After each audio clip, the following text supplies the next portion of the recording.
Bonsoir à tous, bienvenue à ce flash d'information. Le Fonds de solidarité africain se dote d'une nouvelle identité visuelle. Le nouveau logo du fonds vient d'être dévoilé. Il a été présenté officiellement dans la capitale économique ivoirienne, Abidjan, devant des partenaires techniques et financiers. Tous les pays africains bénéficieront de ce fonds, nous rapporte Dangui Dangui.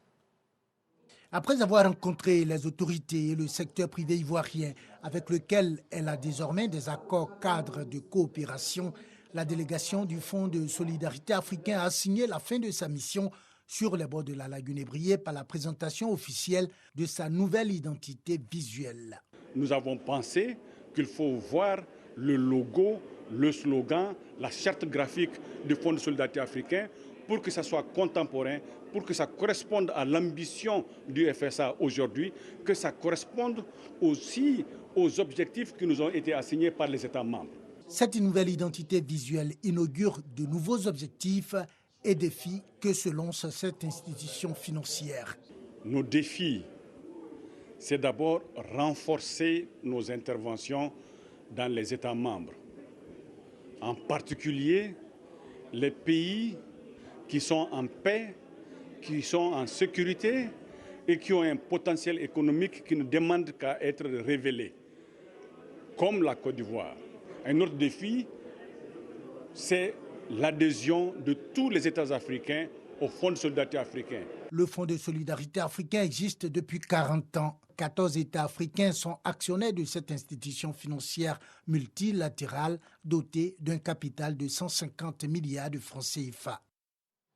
Avis aux voyageurs résidant en Côte d'Ivoire, précisément à Abidjan. Eh bien, notez que depuis ce vendredi, un nouveau centre de dépistage Covid-19 est ouvert au Palais des Sports de Treichville pour permettre donc à tous les voyageurs de réaliser leur test et d'obtenir dans un bref délai les résultats. L'ouverture de ce centre de dépistage dédié uniquement aux voyageurs est une initiative du ministère de la Santé saluée par les populations.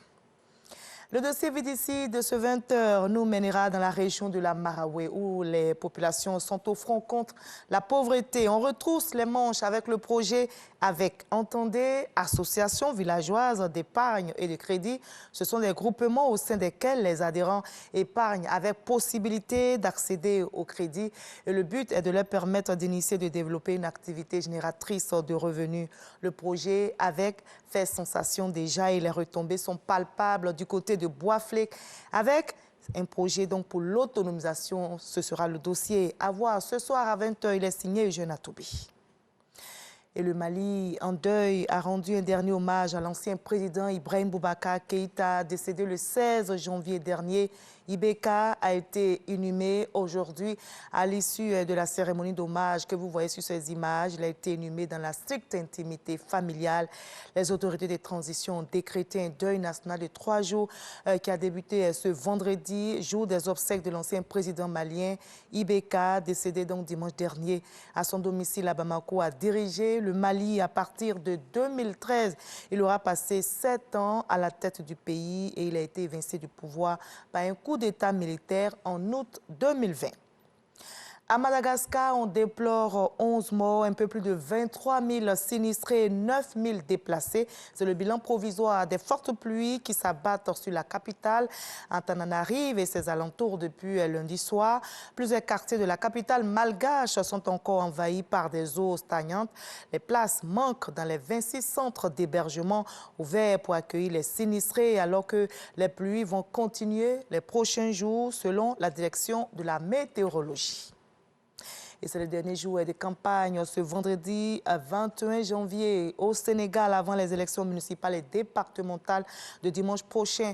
Plus de 6 millions d'électeurs sont appelés donc aux urnes et c'est le premier scrutin depuis la réélection du président Macky Sall en février 2019.